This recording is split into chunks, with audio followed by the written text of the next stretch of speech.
Welcome back to the channel, where we explore the compelling stories unfolding within the British royal family. Today, we're examining a critical situation facing King Charles III, one that tests his leadership and vision for the monarchy's future. At the center of this controversy stands his younger brother, Prince Andrew, Duke of York, and the question of his residence at Royal Lodge. Before we begin, please like, subscribe, and enable notifications to stay updated on our royal coverage. Your support makes these in-depth analyses possible. At 76, King Charles faces mounting pressure. Beyond modernizing the monarchy, he's confronting controversies that threaten the institution's reputation. Palace sources reveal the king has implemented decisive measures to address one particularly thorny issue: Prince Andrew's position at Royal Lodge in Windsor. The situation requires delicate handling. Charles isn't simply evicting his brother. He's navigating sophisticated negotiations designed to provide Andrew with a dignified exit from the Windsor property.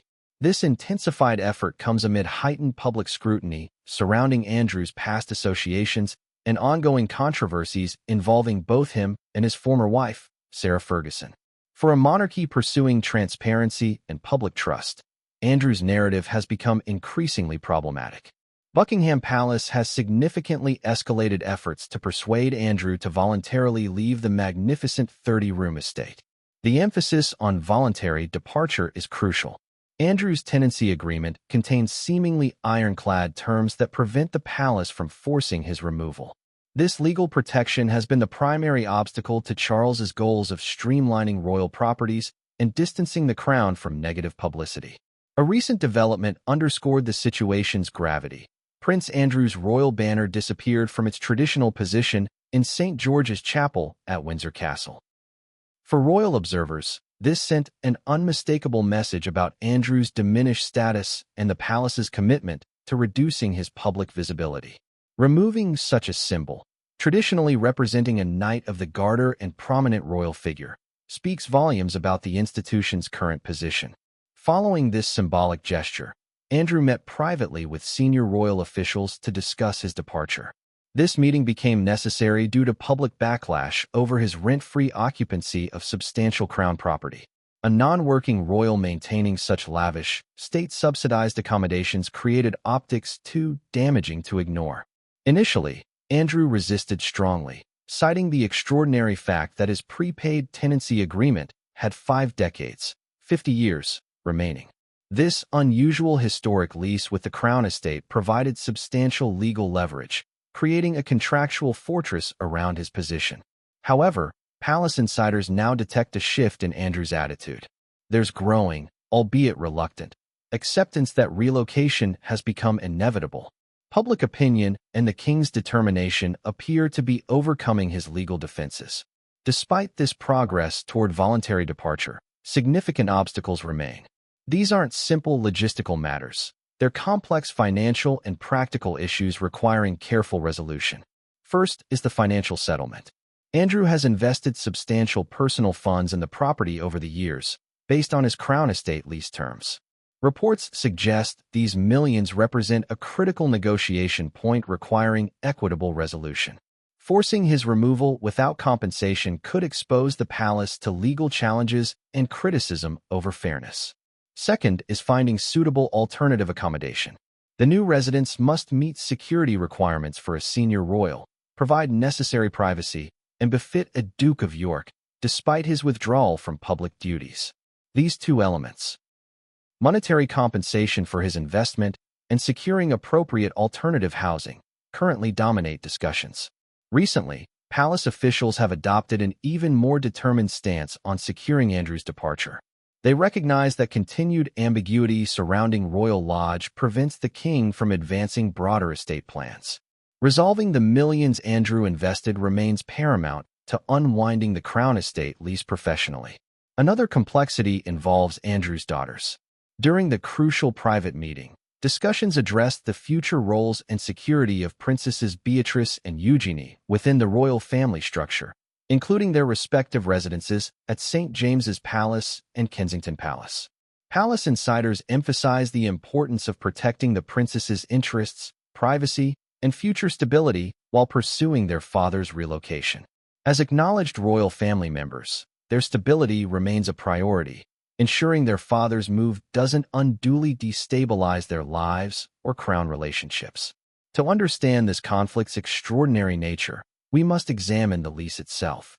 For over 2 decades, Andrew has paid essentially symbolic rent for Royal Lodge. Imagine occupying a sprawling 30-room estate in Windsor's heart, one of the world's most prestigious addresses, with minimal annual financial obligation. The lease language reflects antiquated royal property practices, specifying payment of 1 peppercorn yearly and, crucially, only if demanded. This ancient contractual detail has allowed Andrew to retain control of this prime royal real estate, despite his fall from grace. The peppercorn rent isn't merely symbolic. It's a binding legal term illustrating the complexity of decades-old contracts. However, the lease included financial obligations. A National Audit Office report clarifies that beyond the symbolic peppercorn, Andrew committed £7.5 million toward necessary renovations. These extensive works, modernizing the Grand Lodge, were finalized in 2004. This colossal investment created the financial entanglement complicating the king's efforts. Andrew essentially secured 50 years of tenure through this capital expenditure, and the palace cannot ignore that monetary commitment. The Royal Lodge saga transcends mere real estate dispute. It's a symbolic battle for the modern monarchy's reputation. King Charles III demonstrates his unwavering commitment to a leaner, more accountable institution, even when confronting sensitive family matters. This situation's resolution will definitively establish who holds power in the new reign and what accountability level applies to all royal family members, regardless of bloodline. The deliberate process signifies the king's commitment to achieving a clean, legally sound break from past controversies, allowing the institution to focus forward without this damaging distraction. The optics became unsustainable. A non-working royal who withdrew from public life following global scandal continuing to occupy one of the most prestigious royal homes. Public and political pressure demanded action. The king's strategy appears to be patient, persistent use of financial inducement and diplomatic pressure, the safe passage, to achieve what legal force cannot. The compensation package under discussion must substantially acknowledge the £7.5 million investment and 50 remaining lease years. This explains why negotiations are protracted and confidential. Every figure and clause undergoes scrutiny to prevent future legal repercussions or public relations disasters. Furthermore, Royal Lodge's future use generates considerable speculation. Once Andrew vacates, the estate will likely be reassigned, perhaps to a high-ranking working royal who can justify using such significant property. This reallocation would cement King Charles's vision of rewarding active service and consolidating the royal footprint. In conclusion, the Royal Lodge situation represents the most significant test of King Charles III's resolve since his accession. He's dismantling a decades-old, legally complex arrangement that has shielded his brother from full consequences. The vanished banner, confidential negotiations, and persistent complications over compensation and future housing all depict a monarch determined to secure a definitive resolution. The 30-room estate's fate, the millions invested, and Princesses Beatrice and Eugenie's future residences intertwine in this complex, high-stakes family drama. This situation prompts reflection on balancing family loyalty with institutional necessity within the monarchy. Retaining dignity and public trust carries a high cost, measured here in millions of pounds, and relinquishing decades-long tenancy. What's your perspective on this unprecedented situation? Should King Charles push for Andrew's departure despite lease complexities? Should the palace offer full compensation for his investments? Or should Andrew bear some financial burden, given the circumstances surrounding his withdrawal from royal duties? Share your thoughts in the comments below. We value your insights on these complex matters. Don't forget to like, subscribe, and join us for our next update as we continue tracking this evolving story.